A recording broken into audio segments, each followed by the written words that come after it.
hadir di hadapan saya adalah Wali Kota Sorong. Ini 2 periode dari 2012, 2017, sekarang 2017, 2022. Kalau dilihat nih Pak Lambertus Jitmau, ini Sorong ini dapat status nasionalnya banyak, ya kan? Pusat sebagai wilayah atau daerah strategis, kawasan strategis nasional. Kemudian juga ada di sini ada kawasan ekonomi khusus juga ya Pak Lambertus ya. Kemudian sebagai PKN juga, betul ya? Nih, wah banyak sekali title-nya. Artinya ini sebagai indikasi bahwa perkembangan Sorong demikian pesat. Mungkin Bapak bisa cerita dulu nih dari kawasan ini deh, kawasan strategis nasional dulu deh. Baik, Ibu bisa melihat Pulau Papua ini, pulau yang sangat luas bila dibandingkan dengan Pulau Jawa. Betul. Kalau Pulau Jawa sama dengan Pulau Papua itu 3,5 kali Pulau Jawa, baru sama luasnya dengan Pulau Papua. Pulau Papua ini bentuk burung. Kepala burungnya ada di kota Sorong. Sorong, betul. Ya. Jadi masuknya harus barang dan penumpang harus melalui kota Sorong. Setelah itu baru didistribusikan ke kabupaten-kabupaten tetangga. Kami tidak punya sumber daya alam, tapi kami punya sumber daya manusia. Termasuk salah satunya Pak Imam. Nah ini kan fasilitas jasa. Dengan keahlian dan kemampuan SDM yang dimiliki oleh Wali Kota Sorong, mereka bisa mampu menciptakan fasilitas jasa. Salah satunya ini. Kota Sorong bertumbuh dan berkembang maju dari sektor jasa. Kami tidak punya sumber daya alam, SDA-nya nggak punya. Jadi SDM yang jadi modal utama. Kalau punya SDA banyak, tapi kalau SDM tidak ada, ya SDA itu tidur. Betul. Tapi kalau SDA ada, diimbangi dengan SDM, bisa merubah bentuk dari bahan baku menjadi bahan jadi kan? Yeah. Kan bisa dipasarkan kemana-mana. Dan itu bisa terjadi di Kota Sorong. Jadi pemerintah ini kan melihat, sekali melihat 1000 kali percaya mengambil keputusan. Gitu. Jadi mengembangkan pembangunan apa saja, mulai dari kepala burung. Ada di Kota Sorong. Ada di Kota Sorong. Nah, Ibu bisa melihat aja. Tadi kan kaget. Kok Sorong ya? Aduh hai, ya memang hai. Kan begitu. Jadi masyarakat yang mendiami Kota Sorong itu masyarakat heterogen. Dari satu Nusantara itu ada di Kota Sorong. Jakarta Mini ada di Kota Sorong. Tadi saya katakan dari SDM itulah menghasilkan fasilitas di segala bidang. Jadi kalau ditanya ini wajah Kota Sorong saat ini, Bapak mau bilang wajah Kota Sorong saat ini adalah kerjasama semua pihak, ya seluruh elemen masyarakat, yang jadi miniatur Indonesia gitu ya, Bapak bilang dari semua agama, suku, ras, ini bekerja sama untuk membuat wajah Sorong saat ini gitu ya. Kami ranking 1 untuk toleransi umat beragama satu Nusantara ini ada di Kota Sorong. Contoh kehidupan antar umat beragama, suku, ras. Tidak ada persoalan. Saya bangga saat tanggal 1-2 mau takbiran. Setiap takbiran D1 harus dikawal oleh patwal. Kemudian Kota Sorong berdenyut. Masyarakat Nasrani di pinggiran jalan, trotoar menyaksikan bagaimana pawainya untuk menjemput hari raya Lebaran itu. Demikian juga sebaliknya saat Natal sama. Umat Muslim juga sama, silih berganti merayakan. Nanti sesuatu terjadi di hari raya Idul Fitri, pemuda Nasrani kawal. Tali terjadi di Nasrani Natalan, Muslim kawal. Suatu kerukunan yang sangat luar biasa, tidak terjadi di mana-mana. Indah toleransi. Indah itu ada di tanah Papua. Satu rumah bisa dihuni antara Muslim dengan Nasrani. Tidak ada di dunia lain. Ada di satu rumah, Pak. Satu rumah, satu farm. Satu farm, satu rumah, bisa jadi beda agama, beda suku. Bisa hidup. Tetap bersatu. Satu. Ini budaya, adat, akar. Dan itu yang jadi bagian kekuatan SDM yang Bapak bilang tadi gitu ya. Tidak lagi mempersoalkan agama, suku, Tidak. semua fokus untuk bekerja. Biarlah. Nah, Mengalir saja. nah di Sorong ini kan Pak, saya sempat cerita kita sebelum Ya. dihidupkan kameranya gitu ya. Mau masuk ke Papua itu, ke tanah Papua itu pasti lewat Sorong kebanyakan gitu ya. Jadi ada bandara di sini gitu ya Pak ya, ada pelabuhan di sini. Gerbang masuk. Pintu gerbang masuknya arus barang dan penumpang di Sorong. Pelabuhan Tolau, Kota Sorong. Bandara Deo. Adi Sucipto masih kalah. Semarang masih Masuk kalah. ya. Ya. Jadi masuk ke tanah Papua lewat Ya, Sorong gitu ya. lah. Nah, kalau pertanyaannya bagaimana Pak Lambertus mengoptimalkan gitu ya posisi strategis semua yang masuk ke tanah Papua tuh lewat Sorong. Gimana mengoptimalkan itu buat semua seluruh warga Sorong gitu ya juga bisa mendapatkan manfaat gitu. Yang melewati Kota Sorong itu bukan semua warga Kota Sorong, tapi Kota Sorong sebagai pintu gerbangnya masuk di tanah Papua. Tempat tujuannya tetap pergi Ke daerah-daerah lain di gitu, Papua. tapi transit di Sorong, tinggal tunggu mau kemana silakan gitu. Jadi bukan otomatis mereka tinggal di Sorong, tidak. Kan termasuk ibu kan. Ya saya datang Ya. mau ke daerah lain di Papua pasti Silakan. Sorong dulu. Sini aja tidak mungkin saya usir kan gitu. Tapi kalau ngajak ngobrol sekarang berarti sudah disambut dong saya datang ke sini Ya, Pak. senang hati. Iya. Nah itu kan sebagai kawasan strategis nasional nih sudah ada. Kemudian betul ya Pak kalau di kawasan daerah pelabuhan itu nanti ada pembangunan KEK, Kek. kawasan ekonomi khusus. Bukan di Kota Sorong. Di kabupaten tetangga. Kabupaten tetangga. Tapi karena Kota Sorong ini pintu gerbangnya, mau nggak mau semua sana. Kabupaten Sorong sebagai kabupaten induk itu dari sisi perencanaan awal itu mereka tetapkan kawasan KEK di Kabupaten Sorong. Kabupaten Sorong. Nah, saya kan waktu itu ketemu dengan, saya ngomong ke Pak Presiden, dia ngomong ke Pak Rohot. Oh, Bapak langsung ngobrol ya. Saya ngomong, ketetapan ini sebetulnya keliru. Ini kan bicara bisnis. Bicara bisnis kan bicara konsumen. Itu kan bicara produsen. Nah, di kawasan KEK itu ada di Arar sana. Oke. Itu kita lari dari sini sekitar 2,5 jam. Nah, produk apapun impor dan ekspor itu diturunkan di Arar. Tapi dari situ harus dibawa ke kota. Ke sini dong, Ke Kota Sorong sini. ya. Karena dilihat dari konsumennya kan ada di Kota Sorong. Kalau di sana kan nggak bisa. Kemampuan daya beli masyarakat sana lemah.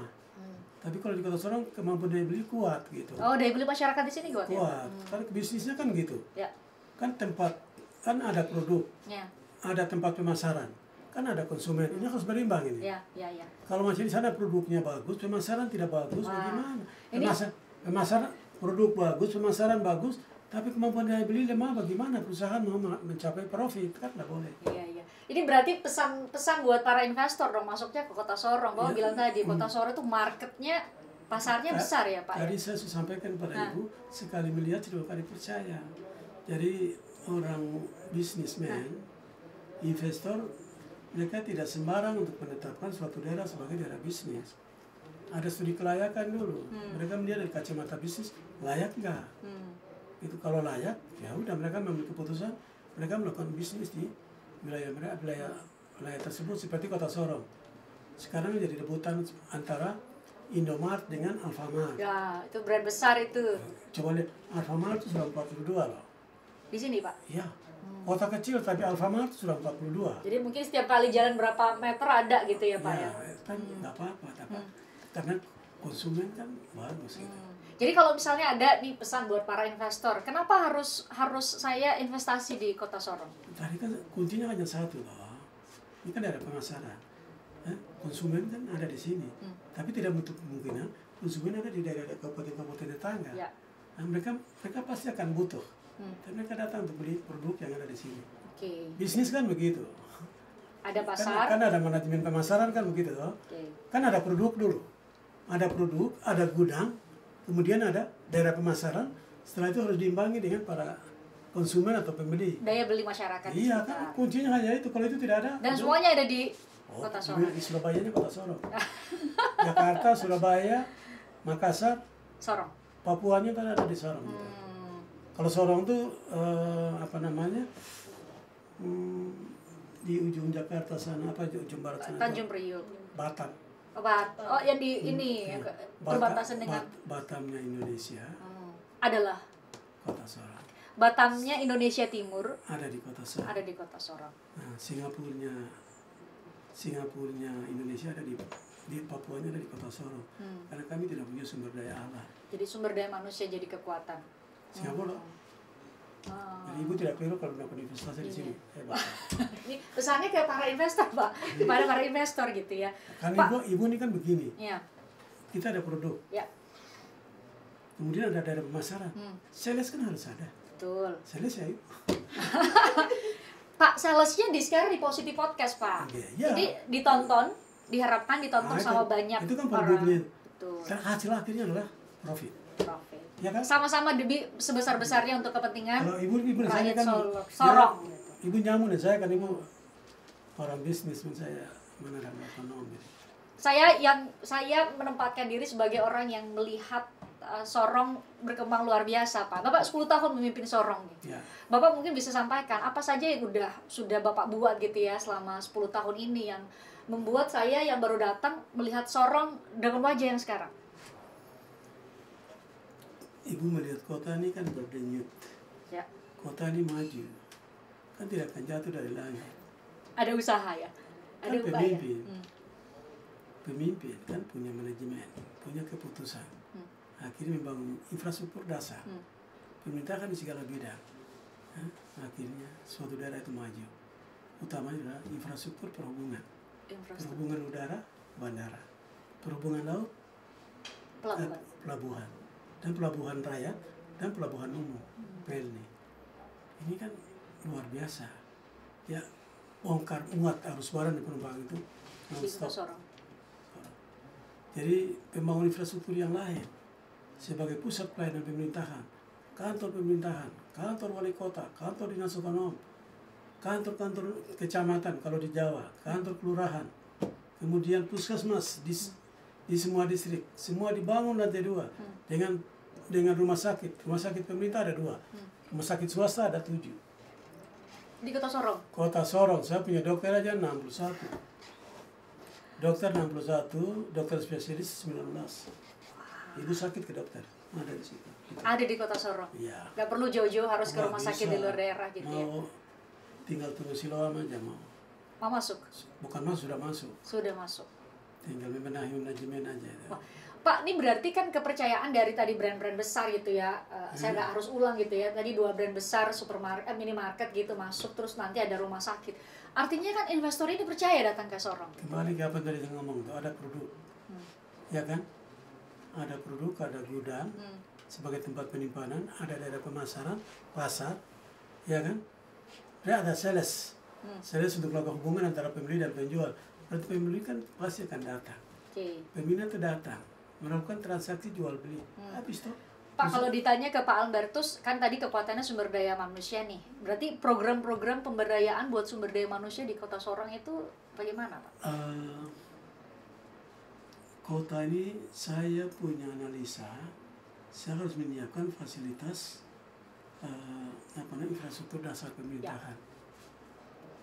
Berbicara ke itu orang ini kan sudah orang pintar. Pak Imam dan Ibu kan orang pintar. Saya tidak perlu didik Bapak dan Ibu lagi. Tapi saya butuh Bapak dan Ibu datang tinggal sini untuk tuangkan apa yang ada di pemikiran Bapak dan Ibu itu di tanah ini. Jadi Bapak menciptakan fasilitas-fasilitas ya, dibentuk fasilitas-fasilitas. Jadi kami manusia-manusianya nih bisa memanfaatkan itu. Saya tidak mungkin datang mendirikan teropong dengan media massa yang lain. Saya tidak mungkin mendirikan hotel, restoran, bar. Nggak bisa. Itu orang-orang pintar. Orang pintar siapa? Ibu dengan Pak Imam. Kan begitu. Berarti Bapak menciptakan regulasi yang supaya memudahkan siapapun yang mau datang, yang mau bangun Sorong dengan baik. Itulah fungsi pemimpin menurut Bapak. Intinya saya itu berkomitmen mempermudahkan proses izin kepada investor. Gitu. Bila perlu kasih izin gratis. Hari ini tapi besok naikkan. Wah, luar biasa nih. Iya, kan? Ini sama dong ya, Pak Jokowi juga minta gitu kan ya, jangan sampai kemudian birokrasi menghambat investasi gitu ya, bisnis. Kalau birokrasi menghambat atau birokrasi menghambat bisnis apa ini? proses izin lain-lain, apa yang kita dapatkan? Oke. Pendapatan negara dari mana? Iya, betul. APBN ini kan dari pajak. Pajak ini dari rakyat, orang rakyat dan Untuk rakyat. kan gitu. Jadi sebisa mungkin birokrasi, berbagai peraturan itu dipermudah. Pak, ini selain bicara soal Kota Sorong di 10 tahun kepemimpinan Bapak gitu ya, terus juga bicara mengenai Papua gitu ya. Ini kan ada wacana untuk memekarkan sejumlah wilayah, termasuk kan sebenarnya Bapak jadi ketua tim percepatan ya, pemekaran buat Papua Barat Daya gitu ya Pak. Lanjut ya. Tapi saat dilihat di rancangan undang-undang nggak masuk Pak itu Papua Barat Daya. Ada apa? Apa yang terjadi gitu? Kan sampai hari ini kan belum ada undang-undang disahkan lah. Betul, masih dalam bentuk rancangan. Jadi anything possible ya? Apapun bisa kan, mungkin ya? Iya. Jadi kita masuk pintu, kalau pintu tertutup lewat jendela. Kalau jendela tutup berarti kita lewat loteng. Gitu aja politik. Iya. Berarti Bapak mau bilang masih berproses? Barang ini masih berproses. Penetapan undang-undang itu ada 2. Undang-undang diusulkan oleh pemerintah, tapi undang-undang yang ditetapkan berdasarkan inisiatif dewan gitu. 3 yang disampaikan tuh sudah adalah inisiatif DPR. Tidak, itu kan usulan dari pemerintah. Sampai hari kan belum dibahas, hampir sebelum turun. Iya kan, ada apa? Ada apa? Itu saya tahu, Ibu tidak tahu. Iya, saya baru mau nanya ke Bapak tadi, ada apa Pak kira-kira? Ya itu, makanya saya tidak bisa ngomong sesuatu yang riskan. Yang saya tahu Ibu tidak tahu. Yang Ibu tanyakan saya tahu, tapi saya tidak jawab. Belum dijawab saat ini. Ya. Tapi mungkin yang bisa Bapak jawab saat ini adalah, oke, proses politik kan masih di DPR Pak ya, sama pemerintah di RUU gitu. Bapak bilang tadi, ya semuanya mungkin gitu. Di sini ditutup, di sini buka, ya segala cara ya bisa dilakukan untuk tujuan baik. Tapi mungkin Bapak bisa ngulang lagi gitu ya. Kenapa harus ada Papua Barat Daya untuk rakyat Papua? Begini, pulau ini sangat luas. Kalau dengan kehadiran 2 provinsi, Papua dan Papua Barat, itu rentang kendali pelayanan pemerintahan itu tidak sampai. Papua ini luas, yang bisa dilayani ada di depan mata, yang di gunung, di lembah pesisir pantai tidak terlayani, karena wilayah pemerintahan yang sangat luas.